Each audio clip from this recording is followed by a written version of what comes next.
everyone. Welcome to Barça News. It is April 15th, 2026, and UEFA could possibly sanction Raphinha. Also, we're going to talk about what exactly is Barcelona's problem in the Champions League and what they need to do to win. And finally, talks to sign Bastoni have begun. We have a lot to discuss, so let's begin.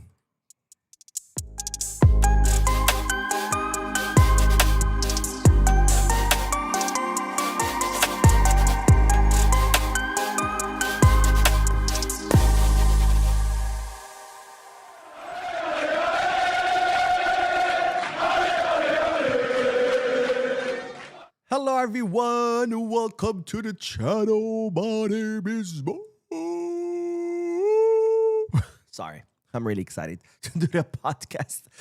But welcome to the Barça News live podcast, which is on every Mondays, Wednesdays, and Fridays, where not only we discuss Barcelona news, but we also get to interact with you lovely people in the chat section by reading your comments and reacting to them live. So start filling out the chat section with your questions, your arguments, your thoughts, whatever you want to discuss. Let me know down below in the chat section. I guess not really down below, it's to the right? Anyways, for those of you who will be watching when the podcast ends, I will be putting timestamps in the description, the chapters in the timeline, in case you do want to skip through the discussion and get straight into the news. Having said all that, make sure to hit the like button, subscribe to the channel, drop a comment. All this helps the channel continue to grow. Especially the like button. Believe it or not, like button matters a lot more than anything else. Also, if you're looking for any Barcelona jerseys or merchandise, make sure to Kickback or Fanatics. And if you're looking to place any sports bets, make sure to bet us. All links are down below in the description. You click on them, you get access to some pretty cool deals and offers, courtesy of Barça News. And of course, these deals and offers you wouldn't get access to without the links. All right, let's begin with the news. And of course, we do have to talk about the champions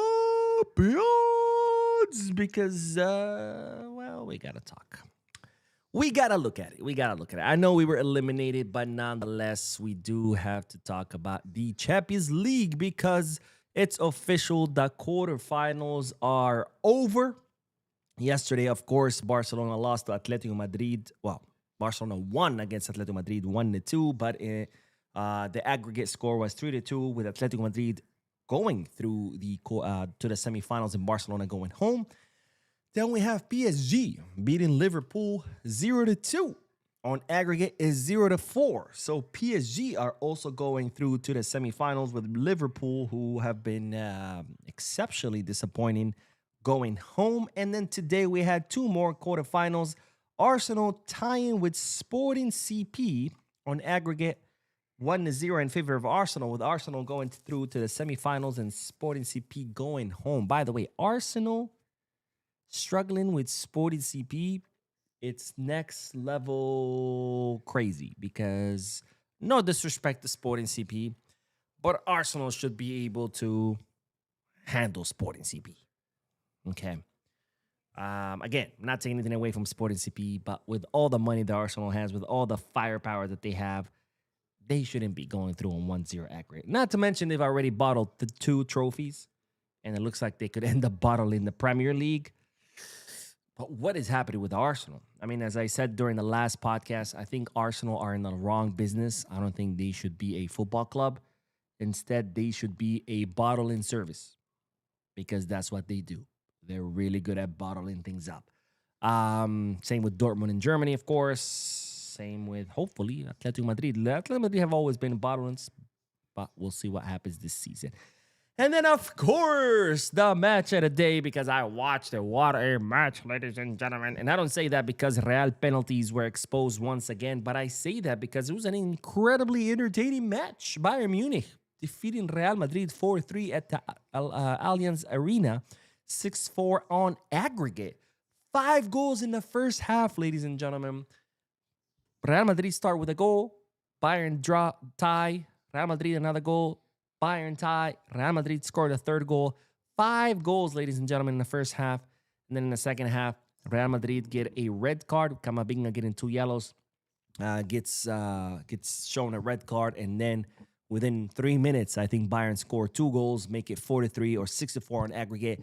Bayern Munich through the semifinal and Real penalties going home. It looks like Real penalties are, well, they're going to get another season with no trophies. They did that last season. They didn't win a single trophy, and it looks like that's going to happen this season too. Now, of course, they're still alive in La Liga technically, but Barcelona do have a big margin.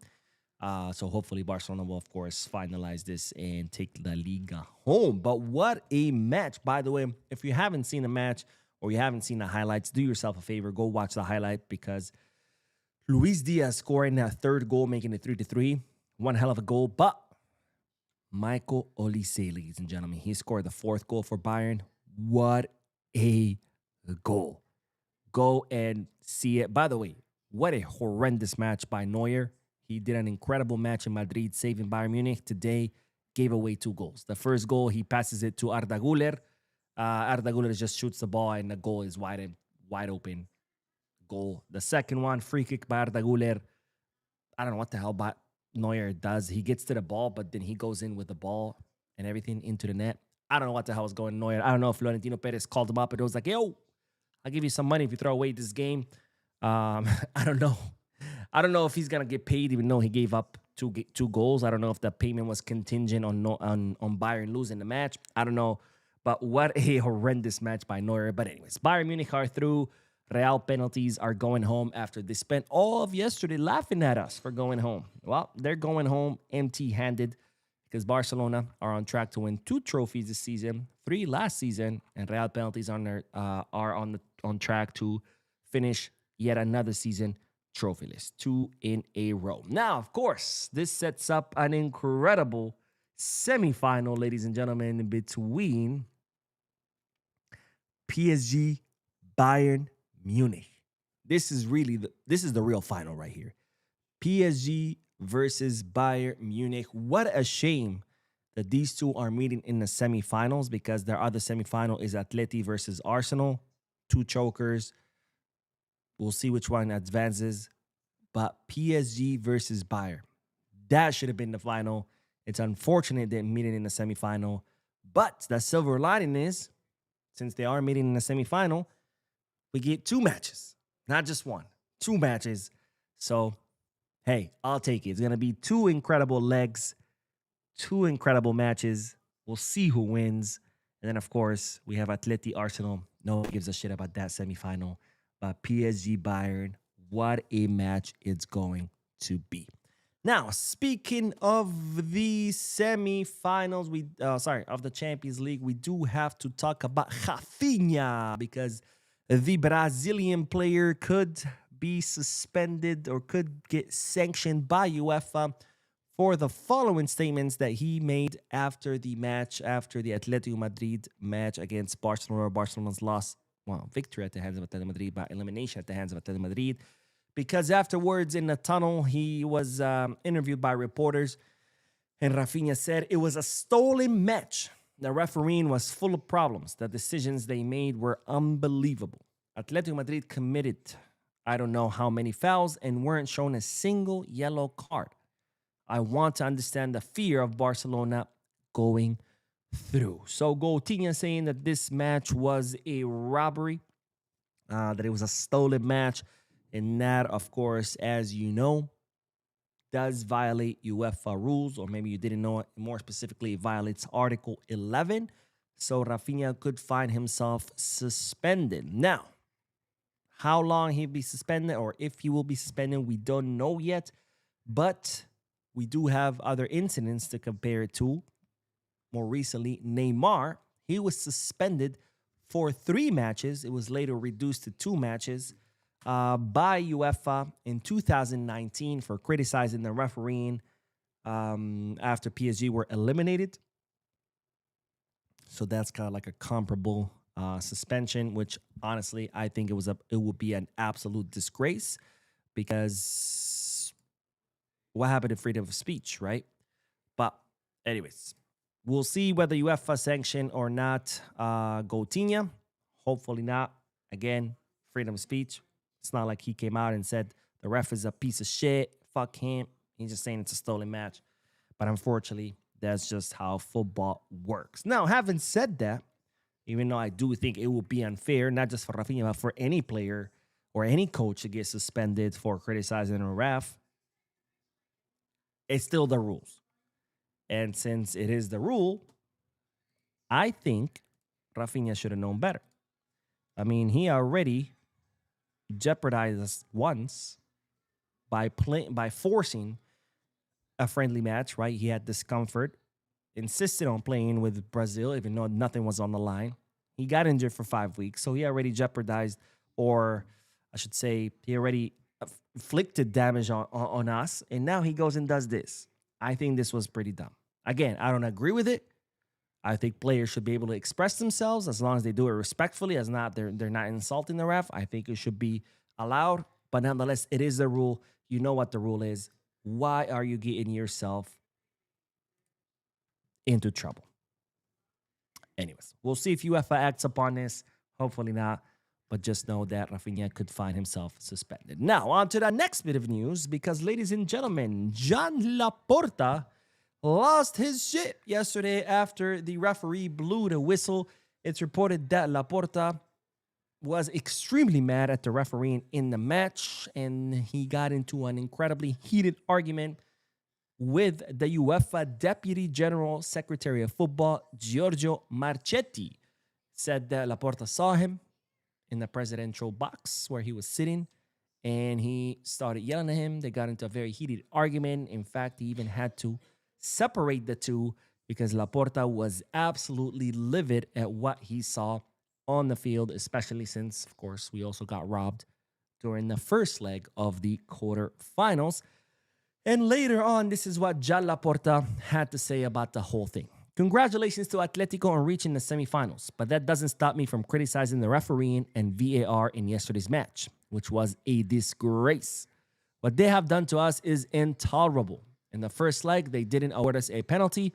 There was a clear-cut case, and they also sent off one of our players, Pau Cuarci, when it was only a yellow card. Giuliano Simeone didn't have the ball under control. The referee made the right call, but VAR made him change his mind, giving a red card that really hurt us. Excuse me. It's been a tie in which the refereeing decisions have really hurt us. The same thing happened in the second leg. They sent off one of our players, Eric Garcia, when Koundé could easily have reached the ball. So Eric wasn't the last man. The referee showed a yellow card, which was the correct decision, but VAR made him change his mind. Another wrong decision. Furthermore, Ferran's goal was a goal. The foul on Olmo was a penalty. Judge the tackle on Fermin, however you like, but it is intolerable. They split his lip open, and the lad was in unspeakable pain while they were stitching him up. Yet, that didn't even get a red card. It is not admissible. We lodged a complaint, and UEFA replied that it was not admissible.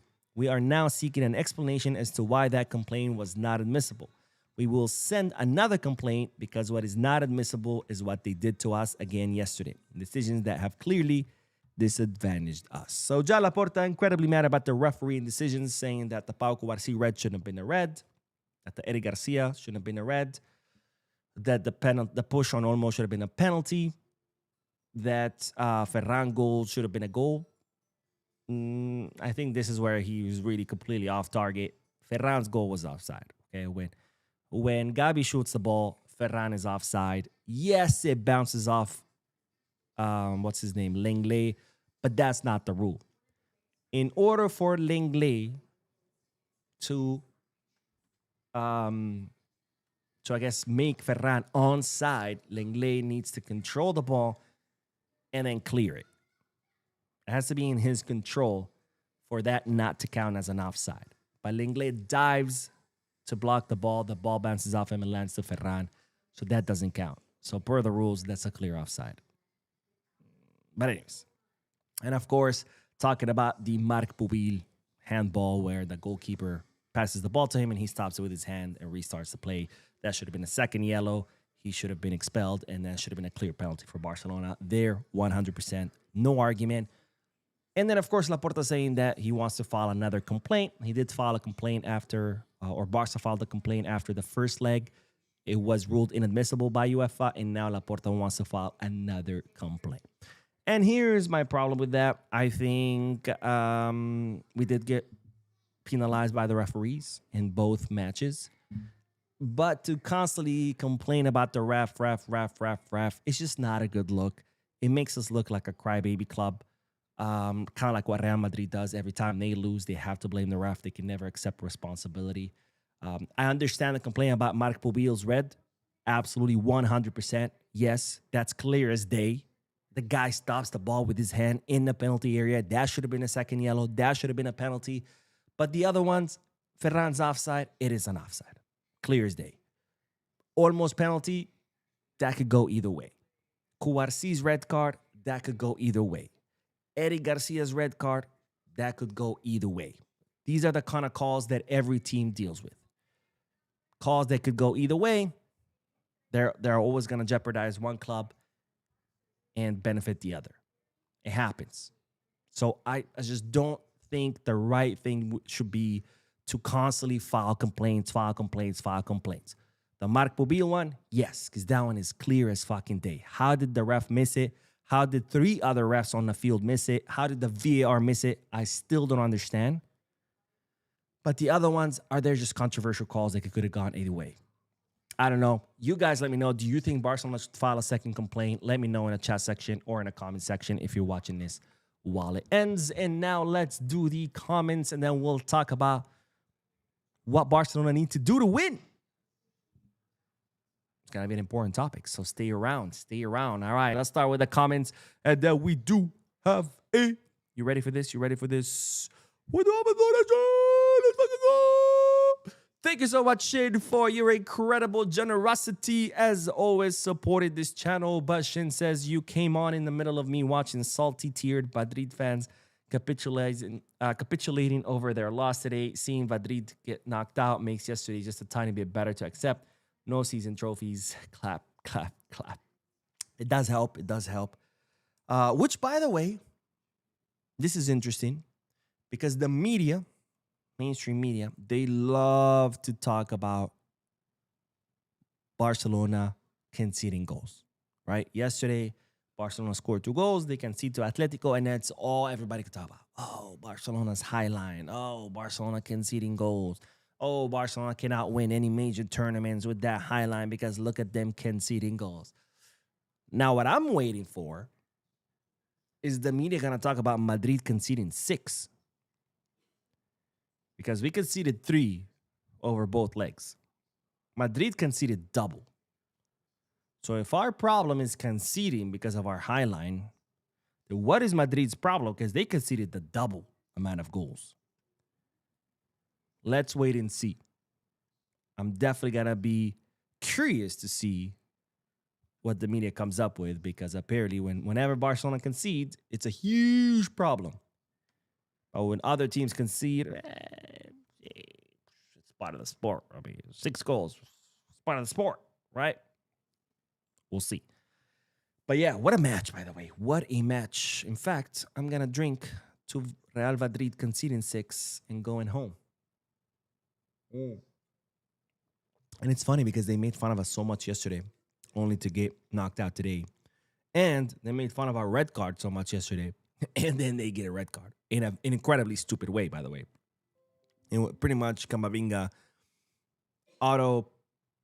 expelled himself because he literally commits 2 incredibly stupid fouls and gets 2 incredibly stupid yellows and gets red carded. But anyways, thank you, my friend, for your donation. And let's see. P4K Chema says, what's up, Mo? Please tell us we have players leaving the club. We need to rebuild if we really want to win. I heard Inter want or in deal with Bastoni. We're going to talk about Bastoni in a little bit. Don't worry. Don't worry, mon ami. Oui. Defiance says we should be sanctioning them for their atrocious refereeing. Let's see. Dorian says, hey, Mo, I think Flick needs to start putting pressure on the board to make signings that he actually needs that will fit in the system. I wish Flick can stop settling for Deco's bullshit signings. That's fair. That's fair. Because, yeah, remember, we needed a left winger. And Nico Williams decides to stay at Athletic Club. Huge mistake for him, but fuck him. And what does Deco say? Instead of saying, oh, shit, the left winger we wanted is not coming. Let me look for a different left winger. The guy says, I have a brilliant idea. We need a left winger The left winger that we want is not coming. I got a great idea. Let me get a midfielder. The only part of the field that is overcrowded with players. Brilliant fucking idea. Thanks, Deco. You're a fucking genius, my friend. You're a fucking genius. And Choo Choo! What's up, Choo Choo? Always good to see you in the chat. Choo Choo's an OG of the channel. He's been around for a very, very long time. But Choo Choo says, what's with some Barca fans and rebuild? Rebuild with what players? You got some crop of young talents that will develop pretty soon. PSG spent close to billions to get this position. Be patient. 100% agree with you, my friend. I don't think it's about rebuilding. I think we have an incredibly solid core. We have some very young, talented, hungry, ambitious players that either cost us nothing because they came up through the academy, or they cost us very, very little, like Pedri, 20 mil, an absolute steal, or even Joan Garcia, 25 mil, an absolute fucking steal. I guess kudos to Deco on that one, on Joan Garcia. Just like we like to talk shit about Tego, we also got to give him his props.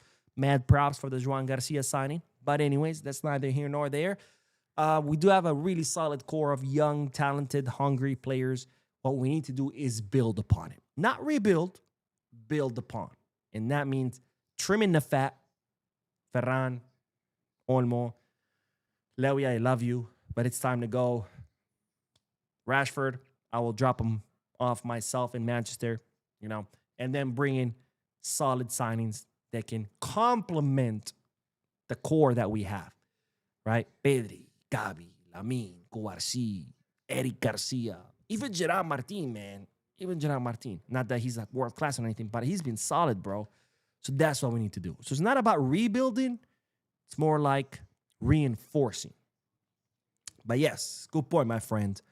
And Johnny Son with the donation. Let's fucking go. Thank you so much, my friend, for your generosity. But Johnny Son says we need to stop talking about the high line. If we had Prime Lewy or someone similar to Prime Suarez, we would have won this from the first leg. I also agree with you 100%. I don't want to emphasize more because that's the next segment. So don't feel like I'm ignoring your comment. I'm not. I'm very thankful for your comment and for your donation.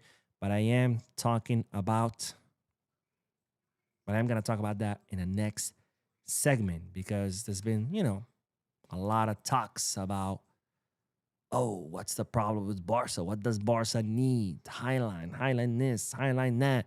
By the way, for anyone who's been in New York or lives in New York, we have the High Line, which is a park.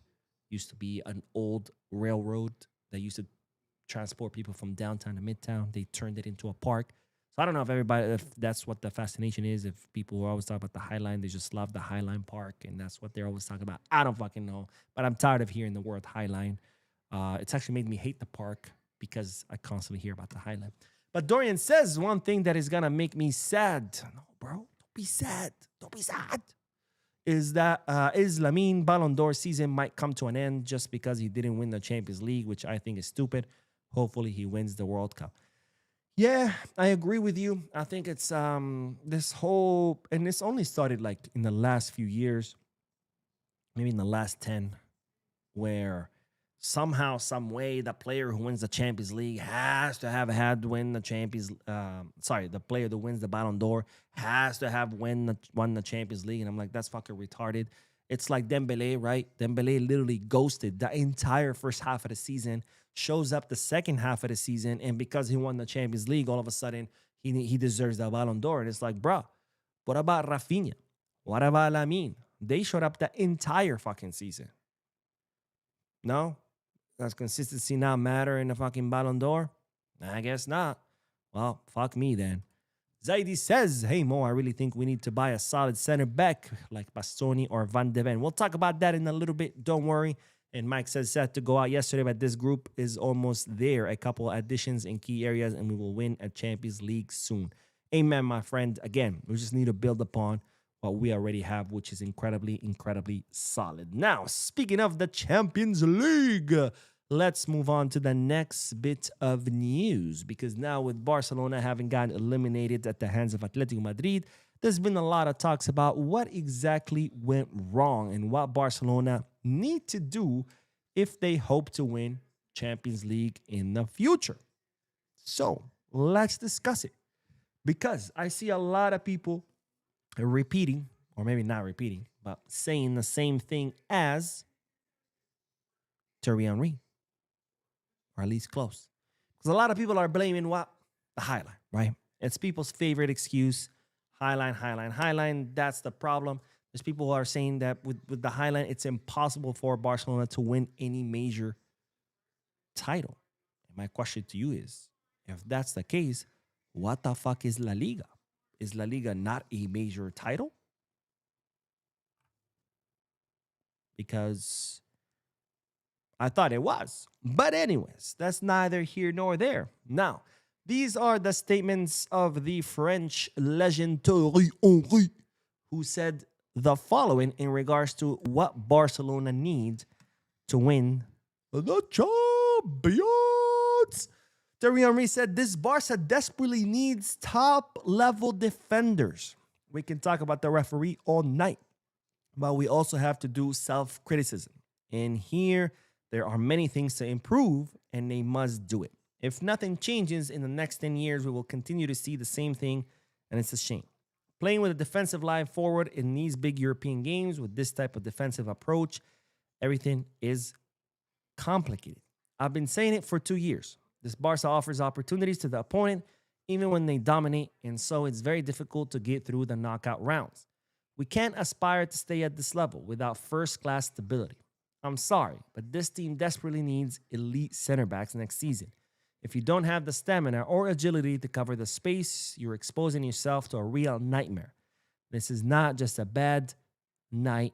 It's a structural problem that needs an immediate solution. So, according to Thierry Henry, the problem is that, or what Barcelona need to do to win Champions Leagues is world-class center backs, which I completely disagree with, of course, all due respect to the Arsenal and even Barcelona legend. I guess we can count as a Barcelona legend, even though I feel he's more of a Arsenal legend, but he's a legend, period. He's a legend of football. Doesn't matter whether it's Arsenal, Barcelona, or obviously the French team because he did win the World Cup. But he's a legend. Let's leave it at that. I do disagree with the legend, and I'll tell you why. I don't think Barcelona's problem is a defensive one. Do we get caught with our pants down all the time because of our highlight? Yes. Do we concede a lot of goals because of the highlight? Yes. But you know what we also do, thanks to the highlight, is score a lot of goals. We conceded 2 goals against Newcastle in the second leg, and nobody batted an eye. Why? Because we scored 7. Nobody gave 2 shits that Barcelona conceded 2 goals. Why? Because we scored 7. Yesterday, we conceded 1 goal, and people lose their freaking minds. But here's the thing. Nobody would have cared that we conceded a goal had Barcelona capitalized on the opportunities they had, because Barcelona shot 15 times. 15 times. Dani Olmo had a 1v1 against the goalkeeper and he missed. Had he made that, that would have sent us to extra halves. Dani Olmo had a clear chance where he got past the ball in front of the penalty spot and he sent the ball flying. Had he done his job and made that, that also would have sent us to extra halves. Marcus Rashford in the first leg took on the goalkeeper and missed on an empty goal. Empty fucking goal. Had he made that, we would have been in extra halves. So Barcelona's problem is not a defensive one. It's an offensive one. Because we shot 15 times yesterday and we were only able to score 2 goals. We shot 18 times in the first leg and we scored 0 goals. Meanwhile, Atletico Madrid created 1 chance, just 1 chance. The one that Sorloth scored. And they ended up scoring 2 goals, with the other one, of course, being from a free kick. So Barcelona's problem is not a defensive one, it's an offensive one. Because had Barcelona capitalized on the million opportunities they had in the first leg, we wouldn't be eliminated. Had Barcelona capitalized on the opportunities they created in the second leg, we wouldn't be eliminated. The problem is that we're creating so many chances and we're not scoring them. Do we concede goals? Yes. Absolutely. Do we get caught with our pants down all the time? Yes. But if we had scored the chances that we created, it wouldn't matter. Just like it didn't matter when we conceded 2 goals against Newcastle. Why? Because we actually capitalized on our chances and scored 7. Now, I'm not saying Barcelona should have scored 7 against Atletico, but had they capitalized on just one out of the 30-plus chances that they created, we would be in extra halves. And that is the problem. Now, that doesn't mean that there are no problems with the defense. Of course there are. And I'm not saying we shouldn't sign world-class defenders. Of course we should. We should sign world-class everything. World-class defenders, fullbacks, midfielders, forwards, wingers, ball boys, towel boys, world-class everything. It's like Oprah, right?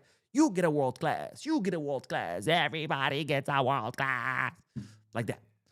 But what's the problem to me?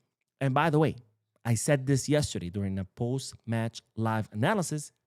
And who agreed with me? Well, no other than Umtiti. Now, I know Umtiti, he really sucked the last few years. I know. I'm not in good company. But this is what Umtiti said. They get into trouble and almost always end up the same way. And you realize that, yes, they take risks with playing with a very high defensive line. But you realize that every time there's an attack from the opposition, they're always too late.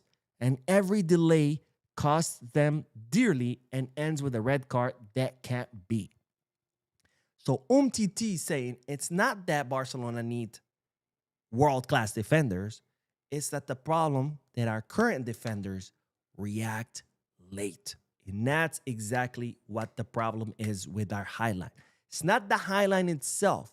It's the fact that our defenders react late. Because if they react on time, or as the highline would not be a problem. Now, I got receipts. I'm not just going to come here and make a bold claim and call it a day and say, trust me, bro. I got receipts. Don't worry. I got you. Let's look at the goal that Barcelona conceded yesterday against Atletico de Madrid. Because this is where the sequence begins. You see the Atletico Madrid player with the ball. He makes a pass. I think it's to Griezmann. And then Griezmann lets off the long shot. Okay? Look at where Eric Garcia is. You see him right there? Right where the half circle is at the half line. Where is he going? He's running forward. Okay? He should have been able to anticipate that this ball going to Griezmann will be immediately released into Barcelona's third. So instead of running forward, he should be running back already, but he doesn't. Look at Koundé. Koundé is also at the half mark. You can see half his body is blocked from this shot, or cut off, I should say. What is he doing? He's in La La Land. Koundé he's thinking about what he's going to wear the next day, how is he going to style his hair. He's not even reacting. He's not even running forward, backward. The guy is just like thinking about his outfit for the next week, for the next few days. Let's look at the next sequence, all right? Ball is let out. It's coming to Griezmann. Look at Griezmann's body position, right? He's right next to the ref. I think it's Griezmann. Let's just go with that. It is Griezmann. The ball is coming towards him. If you look at his body language, it's clear that he's getting ready to immediately release that ball. When that ball gets to him, he's going to release it immediately. Where's Eric Garcia? He's barely noticing that that ball's going to go out. So he's hitting the brakes. But by now, he should be running back. He shouldn't be hitting the brakes. Whereas Koundé? Still asleep. Koundé's in La La Land. Again, he's thinking about his outfits. He's thinking about his haircut. Let's look at the next sequence. Here we go. Griezmann releases the ball. Look at Eddie Garcia. He's tracking back, okay? He's doing what he's supposed to do, but he's doing it late. He should have been tracking back before that ball is released by Griezmann. Whereas Koundé, he's thinking about the shoes he's going to wear. He already thought about his hair, his outfit. Koundé's now thinking about his shoes. No idea. All right, let's look at the next sequence. Boom. Now Eddie Garcia is running, right? Look at Lookman. Lookman is meters ahead of Koundé because Koundé finally finished deciding what outfit he's going to wear tomorrow and what shoes he's going to wear with them and what haircut how he's going to style his hair. And now he's like, oh, shit, by the way, I got to do my job. I'm still playing a match. But, of course, by then if Eddie Garcia is late, Koundé is, well, a month late. Because look where Lookman is. Look at where Koundé is. And, of course, there's the assist. Koundé is super late because the guy was fucking napping. That's the goal that they scored against us. Let's look at the goal they scored against us in the first leg. Here's the ball. The ball has been released to the winger. Can't remember who it was. Look at our defensive line. They're all standing there, right? Here, they should be already running back. But instead, they react too late. And there they are. Because they reacted late, look at where Sorloth is. He's a couple of feet ahead of them because they reacted late. And of course, when the ball gets to Sorloth, because he was ahead of them, he was able to get to where he needed to get, hit the brakes, get into position to be ready to push the ball past Juan Garcia. Meanwhile, I think this is Cubarsí that's marking him. Because Cubarsí reacted late like everyone else did, he gets there afterwards. So he has to hit the brakes. But by the time he hits the brakes and gets and switches his body, it's too late. And Sorloth gets the goal. So look at Pau Cubarsí. He's falling because he reacted too late. And by the time Sorloth got the ball, Cubarsí was barely starting to apply the brakes and get into position. But Sorloth was already in position because they reacted too late. So, is it that we need world-class center backs? No. What we need is for our current center backs to react earlier. It's not that the highline is the problem. The problem is that the highline is not being executed well. Because if our defenders reacted earlier, anticipated what's about to happen, we wouldn't have the same problem. And again, overall, it's not a defensive problem. It's an offensive one.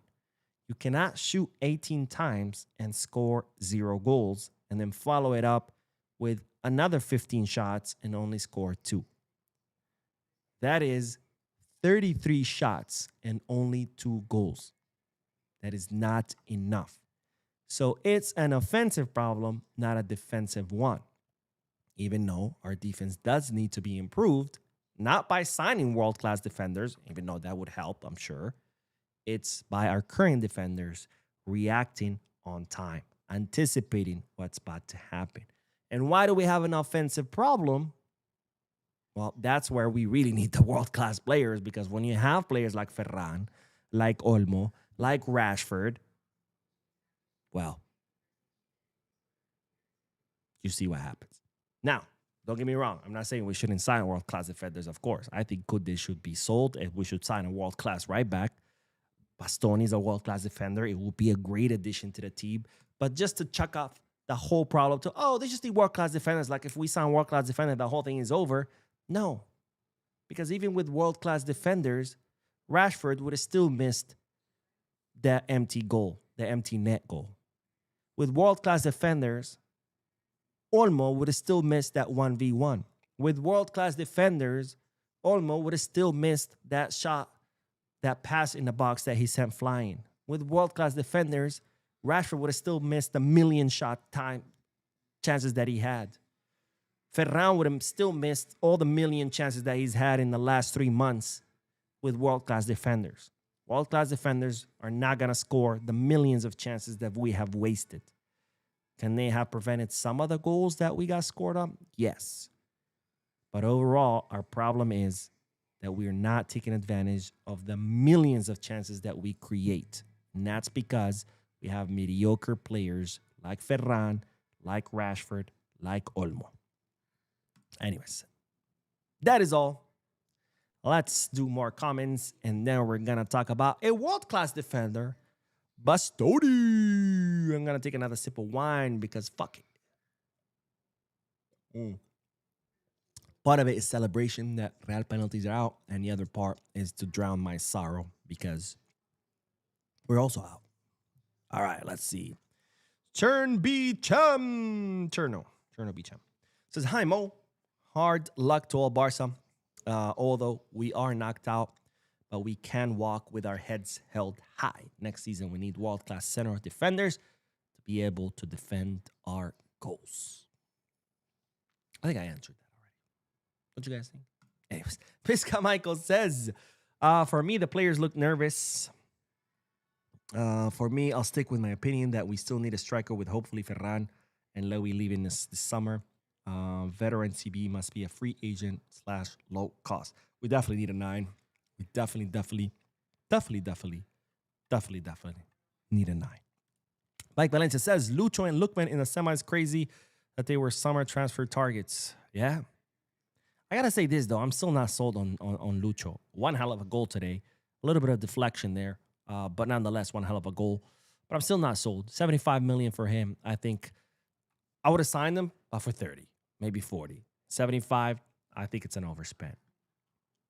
And Billy says that Raphinha told no lies. No, he didn't. But unfortunately, those are the rules, and he should have known better not to say stuff like that out loud to the press. I mean, look, go into the locker room, scream with the players, this was a robbery. Go home, say it to your family. But to say it to the press, you know the rules. Even though I don't disagree with these, I don't agree with these fucking rules. I mean, what happened to freedom of speech?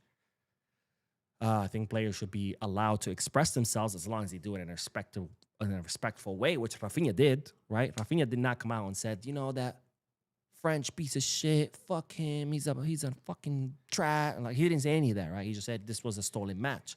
I think players should be able to say that as long as they say in a respectful manner, which Raphinha did. But even though I don't agree with the rule, it's still the applicable rule. And therefore, Raphinha should have known better.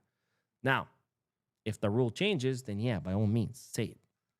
But until it's changed, you know, you should know better. Thomas says, do you like PSG? We'll try to get Lamine Yamal again.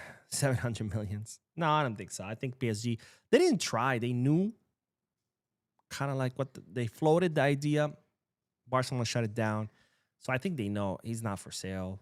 The same way they're not ever going to sell Doué. But no, I don't see them trying. I mean, they don't need to, right? They have not that Lamine is not going to improve their squad. Of course he will, but I don't think they need to. You know, they've built, well, Luis Enrique has been able to build a complete squad. And I don't think they need to spend like that on Lamine or whomever.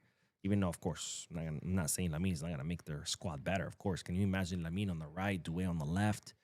That would be one hell of a combo, but it's not needed. It will be more of a luxury than a necessity.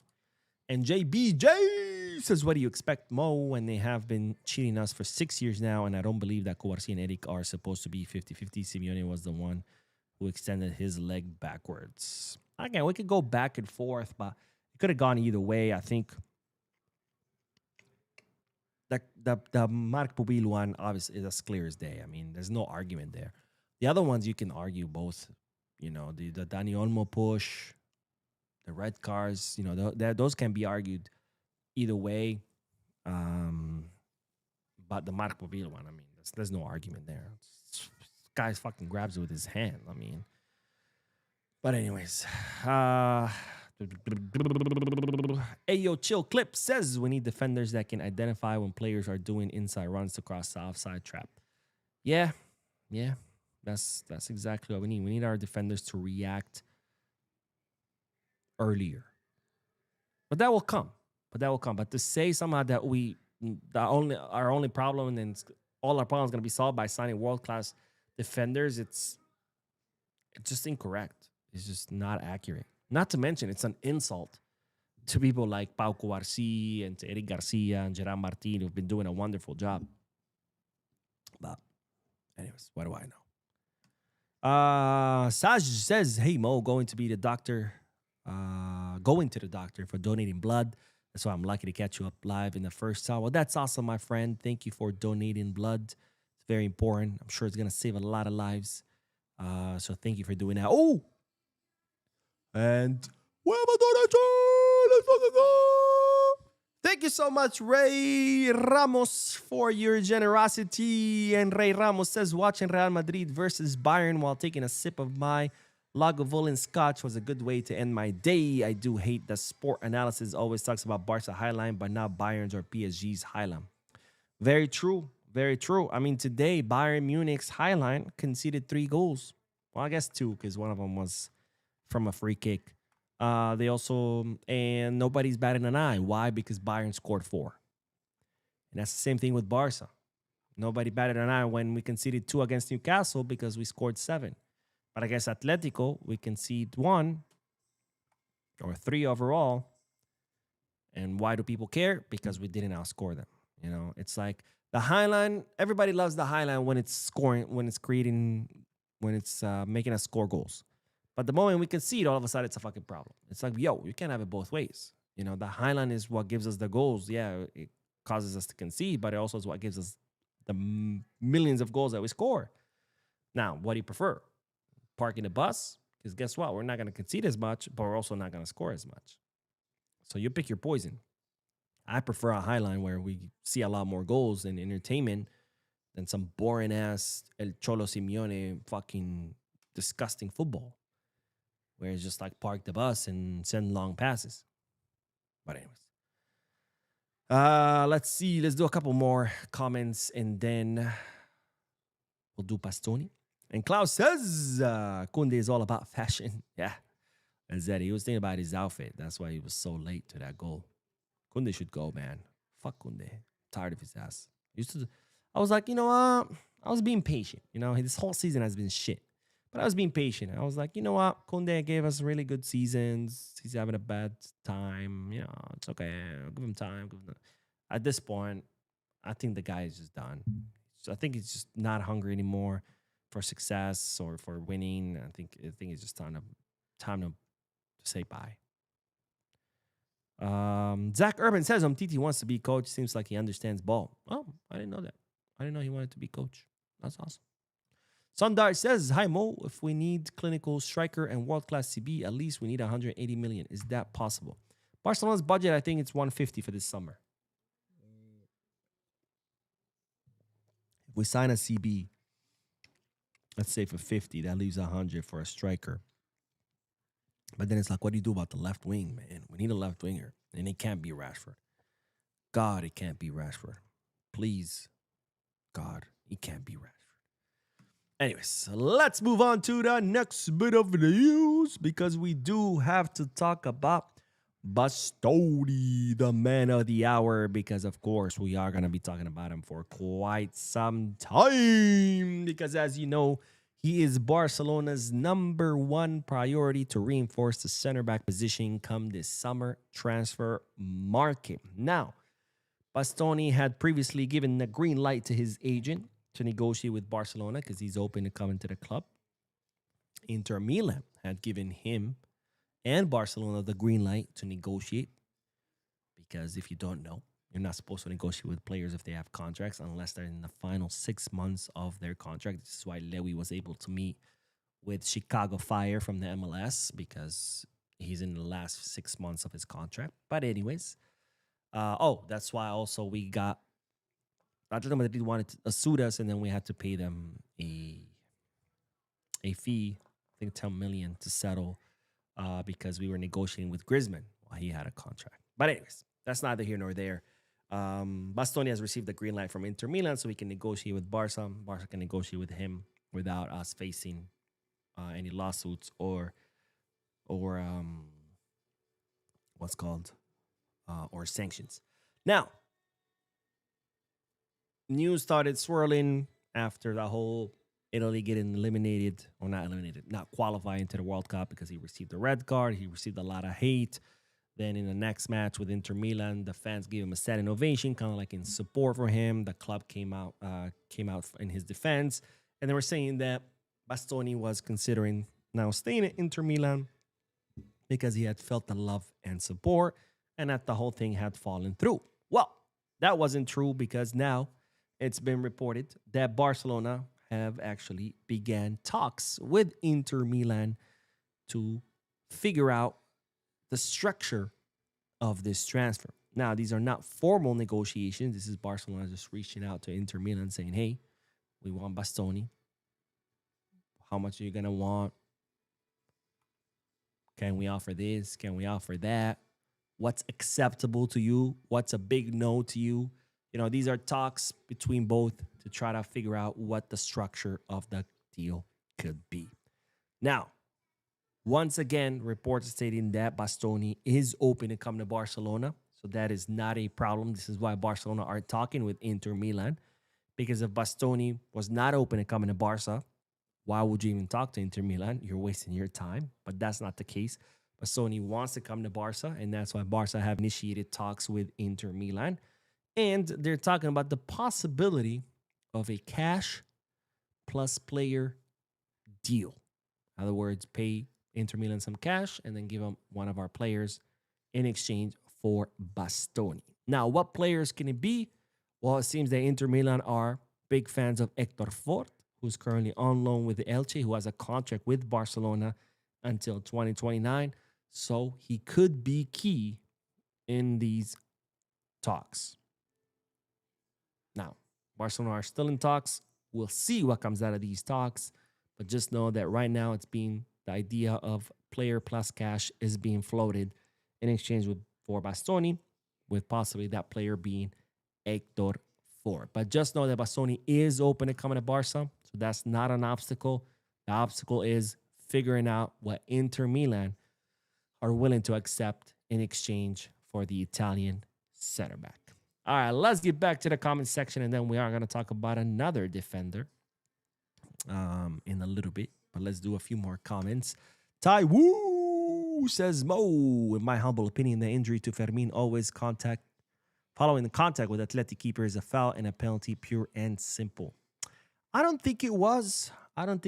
Because I think that was purely accidental. If you watch the replay, he goes for the block. Like he just makes himself bigger, right? Like all goalkeepers do. They extend their arms, they extend their legs. They just try to make themselves a bigger target in hopes of blocking the ball. And when he does, Fermin heads it, and then as he's falling, he crashes into Muso's boot. It's not like Muso kicks his foot and hits him in the face. It's Muso's just like this. He's just like, ah! And Fermin's like, no.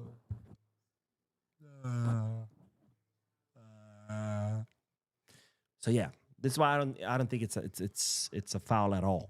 Now, if it was, obviously it would be a red, because it's talking about a boot to the face. I mean, that's as red as it gets. But I don't think it's a foul. And Jerome with a thank you so much, my friend, for your generosity. Jerome says, I realize that Bayern play a much higher line than we do, and they have the right players for the system than we do. We need proper reinforcements in the defense and a quality striker too. Well, the difference with Bayern Munich is that they have players up front who can actually score, like Harry Kane, who's been on absolute fire, like Olise, who has been on absolute fire this season. That's the difference. But look at them. They conceded 3 goals today. 3 goals in 45 minutes because they play with a high line. But it's not a problem because they scored 4. right? Barcelona, same thing. We actually conceded way less. We conceded 1 goal in 90 minutes. But our problem is we don't have a Kane. We don't have an Olise. Well, I guess we have Lamine. It's not fair. We don't have Kane, right? And that's the difference. Because imagine if we had Kane and Lamine was feeding him balls. We would have been talking about, we would have won yesterday 4-1. And nobody would be even caring about that we conceded a goal. Nobody would give a shit about the high line. But because we couldn't outscore our opponent, all of a sudden the high line is a problem. But again, we don't have a defensive problem. We have an offensive one. Because what's the point of creating 30-plus chances over both legs if you're only going to score 2 out of them, out of those 30-plus chances? You know? But anyways, thank you for your donation, my friend. I really, really appreciate it. And let's see. Barca got culture, says Mo. The problem is our defenders are not thinking or can't think on that level. In that case, we need better defender who can recognize where the problem is going to come from. No, I think our defenders are young. They're inexperienced. And I think as they get better, I mean, remember, Covarci is only 19. This guy is still learning. Gerard Martin might be 22, but he literally just started playing defense a few months ago. So he even has less experience than, and when I say defense, I mean center back. He even has less experience than the 19-year-old Covarci. And then you have Eddie Garcia. Same thing, right? He doesn't have that much experience playing as a center back either, not to mention that he gets played right back. He gets played as a defensive mid. That's where our problem lies. Let's see. Jose says we need speedy center back and fullbacks to properly run the high line. We always get scored the same way. Touch lob, run down the wing, center to the middle, and tap in. It's not about how fast our center backs is, how fast they react. Because if you anticipate, remember, Puyol, one of our greatest defenders, not fast at all. Piqué, one of our greatest defenders, not fast at all. Even Busquets, who's not really defensive, but he was our pivot, and he was huge help with the defense. Incredibly slow. The guy's slower than me. What's the difference between those three and our current players? They were able to anticipate, and that is big, big difference. You're never going to be faster than a ball. Never. You can hire 4 Usain Bolts, right, to be your 2 fullbacks and our center backs. If they don't react on time or anticipate, they're still going to get beat. It's not about speed of running. It's speed of thinking. It's how fast can you read the play, realize what's about to happen, and anticipate it, and therefore react ahead of time. You're never going to be faster than a ball, period. If a player lets a pass out, you're not going to beat that ball. That ball's going to beat you every single fucking time. But if you anticipate that pass and you start running before that pass gets made, then yes, you have a chance of making it there before the ball does. It's not about the speed of the player because you're never, ever, ever, ever going to beat a ball. A batter in baseball, it starts swinging his bat before the ball comes to him. Why?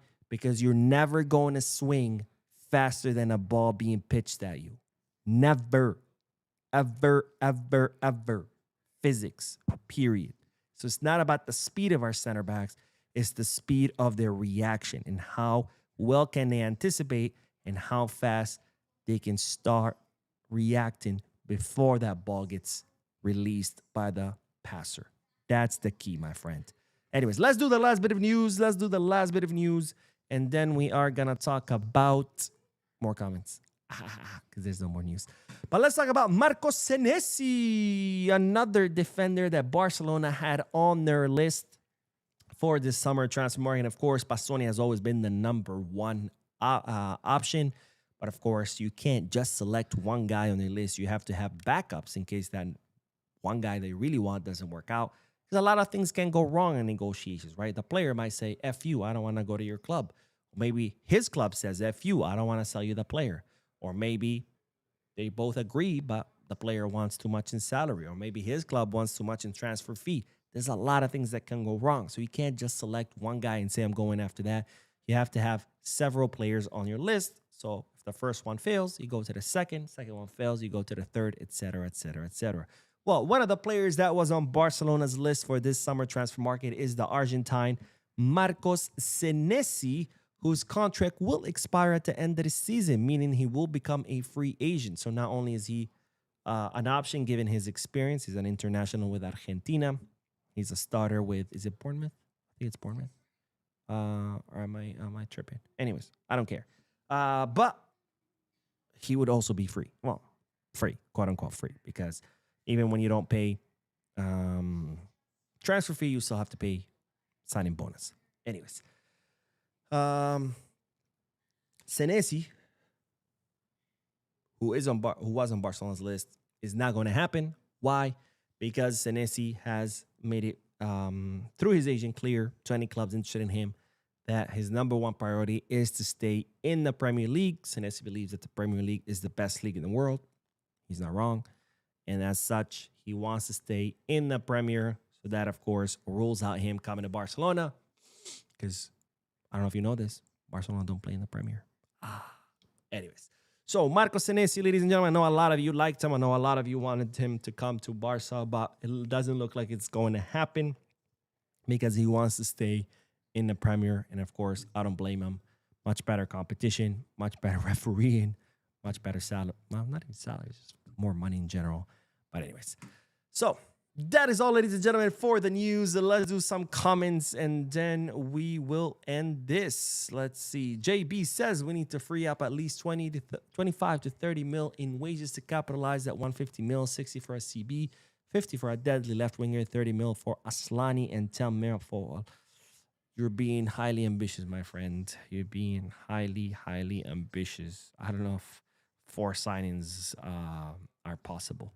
McBarca says, after yesterday's match, I've given up. No, man, don't give up. Come on. You Irish people don't give up, my friend. Come on. MFA Scully says, Barca should take full advantage of free agency this summer. Senesi and Dusan are not bad options. Then see if we could get, well, I guess I just mentioned Bastoni. Senesi is not happening. As far as Blahovic, Barcelona have ruled him out. They don't consider he is what they need as far as, quality. And Grimaldo, fuck that guy. I don't want a 30-some-year-old who offered himself to Madrid after being an academy graduate. Blaurana X says Bayern should have had an extra goal due to the last-minute penalty against Olise in the first leg. Not just that, because, by the way, Madridistas already crying about the referee, saying that Come Pingas should have received 2 yellow cards. Well, here's the thing. If we're going to talk about robberies, Kylian Mbappe's goal, that third goal that Madrid scored in the first half, should have been canceled. Because in the build-up, there's a clear foul by, I think it's Militao. That shouldn't have counted. Arda Güler's free kick, that's Real Madrid's second goal, was as a result of a non-existent foul on Brahim Diaz. There was no foul on Brahim Diaz. The referee sees a foul. I don't know how. He blows the whistle. He gives Real penalties, a free kick, and that's how Arda Güler scores. So if they truly want to talk about robberies, 2 of their goals shouldn't have counted. So they should have only had 1 goal in their favor. But anyways. Oh, look at the Babo. That Babo with a thumb up. Let me see what else did I miss? What else did I miss? Like here. Melio Das Clover says, hey Mo, I'm surprised no one talking about the genuine opportunity we might have to sign Bastoni and Mickey van de Ven. Spurs gets relegated and pretty sure he has a clause that lets him leave. Probably, but, Bastoni is the number 1 option. If that doesn't happen and Tottenham end up getting relegated, I'm sure Barcelona will try to bring Van de Ven. Isn't that a fun name to say? Hopefully we do sign him, just so we can say Van de Ven. Let's see. What else? What else? What else? I'm scrolling up through all the millions of comments that I missed. Blah, blah, blah, blah. Let's see. Barca for life says Mo. I agree with you.